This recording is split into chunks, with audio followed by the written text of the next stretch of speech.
안녕하세요. 오늘 우리가 함께 살펴볼 이야기는요. 예수님께서 부활에 대해 정말 교묘하고 까다로운 질문을 받으셨던 마태복음 22장의 한 장면입니다. 자, 그럼 이 흥미진진한 이야기 속으로 한번 들어가 볼까요? 자, 오늘 우리가 살펴볼 흐름은 이렇습니다. 먼저 이 불가능해 보이는 수수께끼가 대체 뭐였는지 알아볼 거고요. 그리고 예수님께서 지적하신 핵심적인 오해, 그러니까 하나님의 능력과 말씀을 어떻게 잘못 알고 있었는지 파헤쳐 볼 겁니다. 그리고 마지막으로 이게 오늘날 우리에게 어떤 참된 소망을 주는지까지 한번 쭉 따라가 보겠습니다. 이야기의 시작은 이렇습니다. 사두개인이라는 사람들이 예수님께 찾아와요. 이 사람들은요, 자기들이 생각하기에 이건 진짜 완벽하다, 절대 대답 못할 거다 싶은 그런 교묘한 덫을 가지고 예수님을 시험하려고 한 거죠. 자, 여기서 우리가 꼭 기억해야 할 게 하나 있는데요. 바로 이 사두개인들은 부활 자체를 믿지 않았다는 거예요. 그러니까 이 사람들에게 죽음은 그냥 끝, 그걸로 전부였던 거죠. 부활? 그런 건 아예 없다고 믿었던 사람들이에요. 그래서 이 사람들이 어떤 시나리오를 들고 왔냐면요. 당시 모세율법에 있었던 형사취수원이라는 제도를 가지고 온 거예요. 이걸 이용해서 정말 복잡하고 들으면 들을수록 이거 말이 안 되는데? 싶은 그런 논리적인 함정을 파놓은 거죠. 자, 그리고 바로 이 질문이 그들이 파놓은 덫의 핵심입니다. 부활하면 이 여자는 대체 누구의 아내가 되는 겁니까? 이 질문의 의도 딱 보이시죠? 부활이라는 거 그거 생각해보면 이렇게 말도 안 되고 우스꽝스러운 거다라고 주장하고 싶었던 거예요. 아마 사두개인들은 속으로 성공했다고 생각했을지도 몰라요. 그렇죠? 정말 완벽한 논리라고 생각했을 테니까요.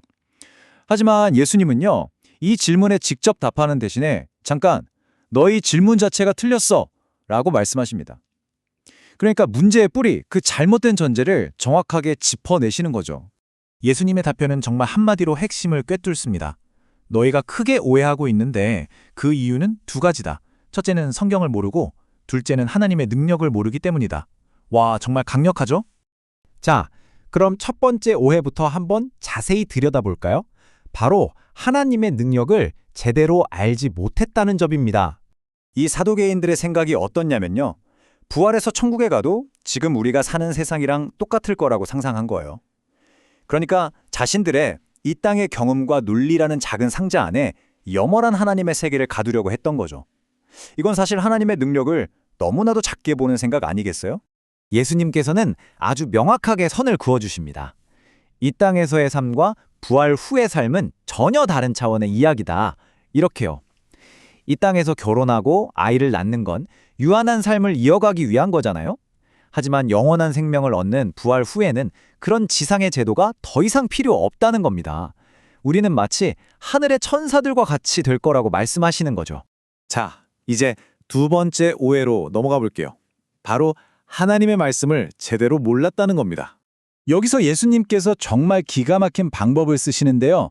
바로 사두개인들도 성경으로 인정하는 모세오경, 그중에서도 출애굽기를 인용하십니다. 하나님께서 나는 아브라함의 하나님이었다라고 과거형으로 말씀하신 게 아니라 나는 지금도 그들의 하나님이다라고 현재형으로 말씀하신다는 점을 딱 꼬집어내신 거죠. 이게 무슨 뜻일까요? 핵심은 이겁니다. 만약 하나님이 지금도 아브라함의 하나님이시라면 아브라함은 죽어서 그냥 흙으로 사라진 존재가 아니라는 거죠. 그는 여전히 하나님 안에서 살아있는 존재여야만 한다는 논리적인 결론에 이르게 됩니다. 이것이야말로 부활과 영생에 대한 너무나도 강력한 증거가 되는 셈이죠. 자, 이제 이 모든 논쟁을 통해서 예수님께서 우리에게 정말로 하고 싶으셨던 말씀, 그 핵심으로 가보겠습니다. 과연 우리의 진짜 소망은 어디에 있어야 할까요? 오늘 이야기를 통해 우리가 마음에 새겨야 할 교훈이 몇 가지 있는 것 같아요. 첫째, 절대 우리의 좁은 생각으로 하나님의 무한한 능력을 제한하면 안 된다는 것. 둘째, 하나님의 말씀을 제대로 모르면 우리의 믿음이 얼마나 쉽게 엉뚱한 길로 갈 수 있는지 기억해야 한다는 것. 그리고 마지막으로 가장 중요한 건 이거겠죠.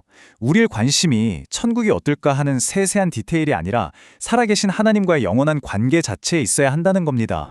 결국 진짜 소망은요, 천국이라는 장소나 그곳에서의 삶의 방식에 대한 궁금증이 아니에요. 바로 생명의 주인이신 하나님, 그분과 영원히 함께하는 것. 바로 그 관계 자체에 우리의 진짜 소망이 있는 겁니다. 오늘 말씀을 마무리하면서 우리 자신에게 한번 질문을 던져보면 좋겠습니다. 나의 소망은, 나의 희망은 과연 어디에 뿌리를 내리고 있나요? 이 땅에 사라질 것들에 매여 있는지, 아니면 영원하신 하나님과의 관계에 굳건히 서 있는지, 오늘 이 질문을 마음에 품고 잠깐의 것들을 넘어 영원한 것을 바라보는 우리가 되기를 바랍니다. 오늘도 하나님과 동행하는 하루 되세요.